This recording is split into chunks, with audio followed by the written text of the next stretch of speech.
Welcome to Get Paid for Your Pad, the definitive show on Airbnb hosting, featuring the best advice on how to maximize profits from your Airbnb listing, as well as real-life experiences from Airbnb hosts all over the world. Welcome.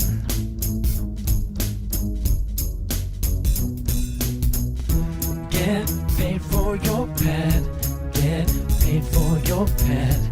Get paid for your pad. Get paid for your pad. Get paid for your pad. Get paid for your pad. Don't wait for the day after check-in to get paid. Visit payfully.co to learn how to get paid months in advance for your upcoming bookings on Airbnb, VRBO and other platforms. That's payfully.co.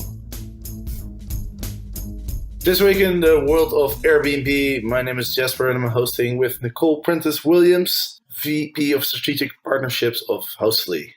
Hey, how are you, Jasper? I'm good. How are you?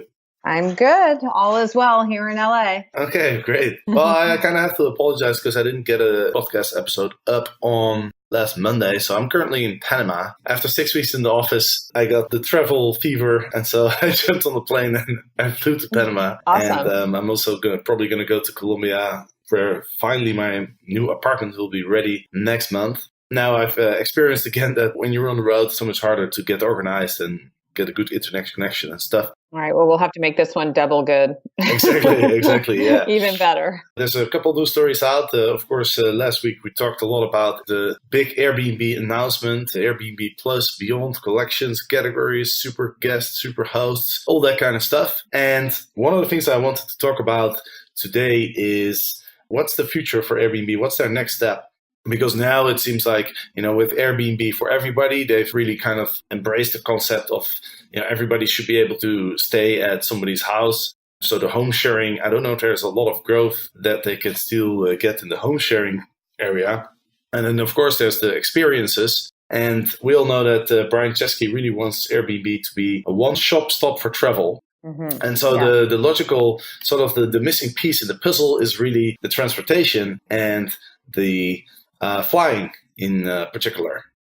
Right. Yeah. I think that's very interesting. I'd be all for Airbnb getting into the airline industry. So what do you think? In its own way. Airbnb Airlines? Yeah, absolutely. There was an article on the New York Times, actually, where Brian Chesky talked about the idea of being this one-stop shop, getting into the end-to-end trip business. The London Times, actually, they put out a headline saying Airbnb founder reveals secret plans to launch an airline. But then if you read the article, that's really not what he said at all. But what he did do is last year he went on Twitter and he asked people, what would your ideal flying experience look like? And then lots of people commented and came up with all sorts of great ideas. So, it's pretty clear that he does have a plan to do something in air travel in the future. What do you think? What's going to happen? Is this the next big thing? Well, he sold me when he said if he can deliver the wish list that he came up with from the feedback that he received, he whittled it down to faster, cheaper, better experience. If he can deliver on those, then I'm all for Airbnb Airlines. Absolutely. Yeah, absolutely. And you can have a really cool airline, but you're still dependent on the airports as well. Mm-hmm. For me personally, I think the biggest improvements in air travel actually can come from, reducing the amount of time that you need in order to, you have to be at the airport 2 hours in advance. And, it takes some time to get out of the airplane and wait for your luggage and get through immigration and that kind of stuff. I recently took a train from Amsterdam to Paris, which is 3 hours, which is pretty fast. It's a high-speed train. And if I were to travel by plane from Amsterdam to Paris, even though the flight is only 1 hour, it will still take me significantly more time, just because it takes so much time, all the time that you spend at the airport. Right. So I always feel like that's where the biggest increase in experience can come from. They also ask people, what's your biggest annoyance when it comes to air travel? And I was surprised to see food is actually the number one thing that people said. Yeah, well, along those lines, I find that flying from LA to San Francisco is pretty useless. Like, it's faster to get in a car and just drive there, which is about a 5.5 hour, 6 hour drive, depending on how many stops you make. But by the time you get to the airport, check get tickets, all that, it ends up being about the same amount of time. So that's similar to the scenario that you described. As far as food, the food on the airline, I wouldn't touch it, most food. I find that the food in the airports is great and you can just bring it on with you. Yeah, I guess they could improve the food, but there's a workaround for that. You can just get the airport food instead of the airline food. But definitely improving the speed, making it faster. I know that my husband travels a lot on a smaller airline that is private, and he goes to smaller airports. And we've been flying our family on that way as well. And it's much faster. Yeah, absolutely. I tried JetSmarter for a while. I had a 1-year subscription. It just ended, actually. It wasn't worth the amount of money I was spending. I wasn't able to go on a lot of flights, but it's such a nice experience to fly private. It is. But it's also very expensive. But I think there's a lot of, like, Jet Suite is the one that I was mentioning, since we're name dropping, and that's not a subscription base. So you don't have to buy a subscription. You can actually buy the flights that you need. So I think a lot of private air is looking at that. They're looking at those charter experiences or being able to fly from small airport to small airport without the membership fee. I think there's quite a lot of companies these days that are trying to make private planes more accessible to more people, which is great. But let's think a little bit about, like, what could the future of air travel look like? Because I went through these tweets, and I'm always really fascinated by air travel, so I really like to go through all these ideas, and there's some really cool ones in there. One of the ideas is that one of the reasons it takes a lot of time also to get to the airport, right? If you're in a big city, sometimes it can take 30 to 60 minutes, if not longer, sometimes more than an hour to even get to the airport because they're located typically outside of the city, right? And so I saw some people were suggesting that airplanes should be able to lift off vertically so that you don't need a big airport. You don't need a runway. And there is an airplane that can do that. It's a fighter jet. I think it's called the Harrier or something. I think it's a British plane that can lift off vertically, designed for aircraft Probably very carriers. expensive jet. Yeah, I don't know if it works for like a Boeing 747 with 400 people on board. But I guess helicopters can do it, but they're also quite small. Then also somebody voiced the idea of a circle runway. Can you imagine that? Yeah. the plane gearing up speed in a circle. Going around a circle, that would make a lot of people dizzy. Yeah, but I thought it was just a really funny idea to see a circle runway. Yours are great out of the box ideas. I think we need to take baby steps to get there. There's a few other ideas like bunk beds in airplanes. I thought that was a good idea. Yeah. A lot of people don't like babies on airplanes because they make a lot of noise. So they're saying 18 plus flights or have like an 18 plus section in the airplane. Airline handling visa application. And then somebody said, make flying more fun. Offer like wine tastings, art classes, karaoke, bingo, photo booths, cooking classes on airplane. I really like that idea because people often think of air travel, the time you spend on the airplane is kind of like lost time. And nowadays a lot of airplanes, they have Wi-Fi, so that makes it easier to work when you're on the plane, but the Wi-Fi often doesn't work very well. But I really like the idea of how can we use that time on the airplane in a better way? Being able to learn something, having some classes, that's a very creative and cool idea. Yeah, it's definitely going to take new people coming into the industry to do that. There's legacy airlines. They could care less about improving the experience since they're focused mainly on the profit for their shareholders. Yeah, absolutely. And let's see, the one last thing I wanted to mention is there's a guy, his name is Jason Steffen, and he's done a lot of research on what's the perfect way to board an airplane. Because I think also a lot of time is lost because it just takes so long for people to get on the plane, right? And the problem is often caused by, people are stuffing away their luggage in the overhead luggage space. And then if one person is standing in the aisle, then nobody can pass. So you always get these bottlenecks.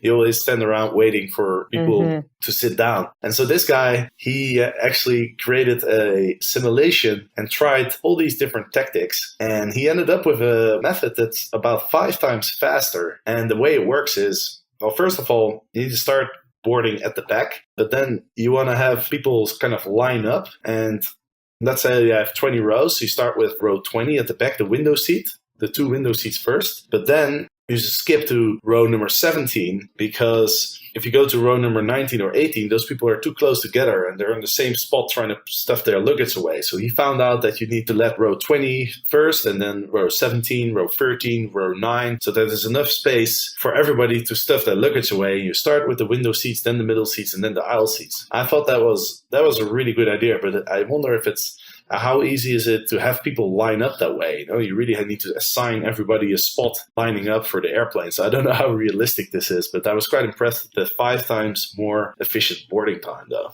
Yeah, I mean, it's not that brilliant of an idea. It's kind of more common sense. So I'm surprised it hasn't, taken effect or been experimented with. I think it's as easy as putting a picture of the plane. Like, I know a lot of times when you book, you just pick your seat, having that picture either on your ticket, so it shows you if you're aisle, middle, or window, or it just could say next to the seat number, like what it is. And then they could call all the windows and then call all the mid, or however they suggested it being the most efficient way. Yeah, it's definitely possible. Currently, this guy was only contacted by Virgin. They were interested in his mythology, so who knows? Maybe Virgin will have this new boarding system in place. A few other cool things I wanted to mention while I was reading for all the tweets and stuff. So Brian Chesky apparently is a big fan of the Airlander 10.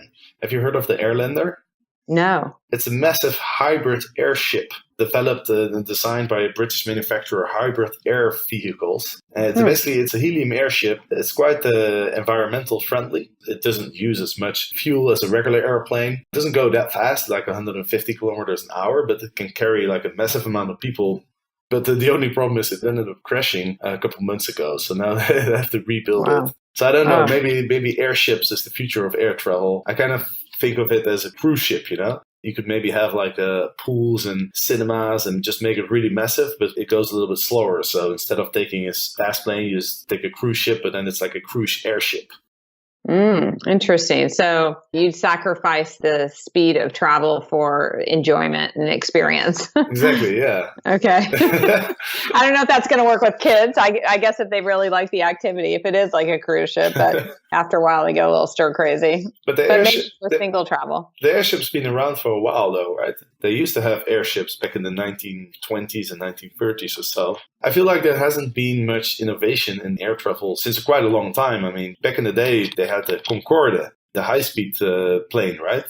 And that doesn't fly anymore. And I think when did it stop flying? 10, 15 years ago. If you think of commercial flying, it hasn't really changed that much since the 70s, other than the fact that you're not allowed to smoke anymore on the plane, which I think is an improvement.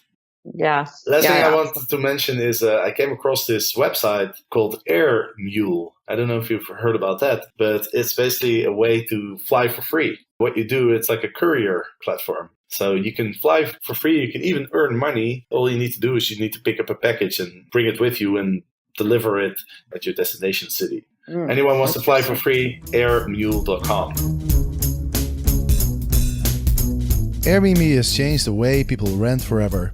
But actually getting paid is still a pain. That's where Payfully comes in.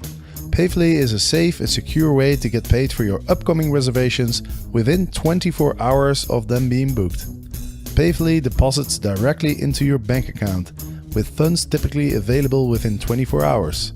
Payfully works with all the major platforms, Airbnb, VRBO, Guesty and others. They've helped thousands of hosts expand their business, cover unexpected expenses, and stabilize their income. Visit payfully.co for your first request free with code GPFYP. That's payfully.co, promo code GPFYP. Awesome. Well, enough about flying. Let's talk about what's going on in the world of Airbnb. So there's a few news articles. I thought a really funny one was in Canada, there's a grandma, a 79-year-old woman who took her kids to Ottawa for the celebrations of the 150-year anniversary of the country, Canada. She stayed at a place. She paid a lot of money for this Airbnb, about $1,300 a night. She took all her grandchildren, I think it was 5 of them. She ended up suing Airbnb and Brian Chesky personally because people were smoking pot in the garden and they were playing beer pong and stuff. And she really didn't want to stay at the Airbnb. After 2 days, she left. She went to a hotel and she sued the company. And that news item came out on March 3rd. And then on March 4th, There's another article, Grandma gets Airbnb refund for pot reeking Ottawa rental. So Airbnb, within a day, they responded and they issued a refund, which covers all the costs of the Airbnb. But the woman, she's saying she's still $800 out of pocket for the 2 nights she was forced to stay at a hotel. But I was just kind of surprised how quickly, when something gets out there on the media, when there's negative press, they immediately jump on it and refund everything. Yeah, I'm sure they knew about this case for a while and probably weren't responding until it made headlines. And then, I don't know, what's your experience with Airbnb? I feel like they used to be a lot more responsive, and as they've grown, their responsiveness has kind of gone way downhill. So the fact that she filed a lawsuit and then the local news probably got a hold of it, and then it went from there, and they were like, okay, we're responding. Yeah, I mean, the lesson learned, I think, is that if you have a problem with Airbnb, just find a journalist who wants to write a story about it on some website, and then you're good. I mean, it happens. It's mostly with big companies. When they're small, they're very attentive. And as they get bigger, they scale and they don't always respond as you might expect a smaller company that's holding their hand. So this sounds like any big company. They're fitting right in. Well, Airbnb also sent a personal apology, but the woman was not impressed. She called the apology a pile of crock. Now, do you know what that means? Yeah, crap. It means okay, crap. And probably because she had been, getting no response for them for so long that they only apologized when it was a media apology as opposed to just an apology from her. Right. That's my media experience has me a little jaded on this. Well, she's not accepting it. The lawsuit is still going to go through. The case will be heard in June. So in June, we'll know what happens there. But she already got refunded. So I guess she's trying to get the cost of the lawsuit, or the $800 she's still out of pocket. We'll see what happens there. Let's see what else we have. Airbnb has removed listings in Beijing and canceled bookings during China's annual parliament because it wants to be good neighbors, quote unquote. And I know this happened before. Whenever there's a political event in China, all bookings are always canceled and all the listings are, I don't know if they really remove them, but they definitely put them inactive. It's kind of a bit strange, isn't it? Yeah, and I'm wondering why they didn't know this well in advance. I mean, aren't these events planned out? It's interesting that it happened just so abruptly. Like, okay, everybody that is coming this month, you have to make new plans. Yes, they're giving a full refund, but it doesn't surprise me as much that they block it out, because I would think this is a security issue. And I know it's difficult to vet, especially the instant book guests, difficult to put them through any security vetting. But so abruptly, that's the surprising part to me. Like, this event was probably planned long time ago. So absolutely. Why just now, unless there's no communication between the government and Airbnb, which could be the case because I know there's been a lot of turnover there for Airbnb. So maybe, the right hand's not talking to the left hand. Yeah. Could be, yeah. Maybe the government just sent Airbnb a short notice about it. That states on their website, due to external circumstances, homes in Beijing are unavailable through March 30th. But I'm sure it has to do with the security. They really want to know who's in town during these political events. But yeah, a search on Airbnb shows 0 homes available until March 30th. So if you're planning to go to Beijing until March 30th, you will not be able to stay in an Airbnb. Yeah. Book a hotel. Let's see. There's stuff going on in New York. There's 2 bills, I think, that are up for voting. There's one pro-Airbnb bill, and there's a contra-Airbnb bill. Airbnb has kind of hired Danny Glover. He's an actor, isn't he? Yeah, he's an actor, American actor, and they've hired him. He's a paid spokesman for Airbnb, basically. Well, obviously pro-Airbnb, but his angle is that Airbnb is really helping some of these families with their financial responsibility, sending their children to school, paying off debt, some even helping keep their home. He's actually in the state capitol today, in the New York state capitol in Albany, backing this bill. Yeah, and the bill would allow short-term rentals through the site. Like right now, those rentals are only allowed for 30 days or longer. So is there a good chance it's going to go through? Or no. I don't think so either. I don't think so. It's good media attention, but I don't think New York's changing anytime soon. I mean, I don't see any of these cities changing. They're all seem to be cracking down, which goes back to what we were talking about earlier, which is diversifying the services with Airbnb. make sure that, they're one-stop shopping for travel. And I don't see that changing. Yeah, no, I don't think that there's a good chance that this is going to go through. By the way, Jenny Glover, he's an advisor to the company, and Airbnb declined to disclose how much they paid, but it's pretty much, I guess he's just a paid consultant for Airbnb. Yeah. Awesome. I think that's pretty much it for this week. Yeah. Unless you have something else to share. I don't. I have nothing else to share. I think my favorite story was the Airbnb airline. So I'm definitely going to be putting a Google alert together for that. I know. I can't wait to be on the Airbnb Airlines flight. Yeah, it sounds great. Hopefully he takes some of those suggestions to heart and implements them when time comes to take off.